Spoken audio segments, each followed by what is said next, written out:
Hello friends, in this tutorial I'm going to show how to add language in your PC or Chrome browser. So how to this? So first you see here and click just and go into setting. So just click on setting and on the left side sidebar you should be seeing languages.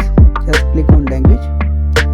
Okay, after clicking this you see the option add language. Just click here add language. After this you select you see here different languages that show in you, so select anyone you want required. So I select here and add this. You see here the option add language in.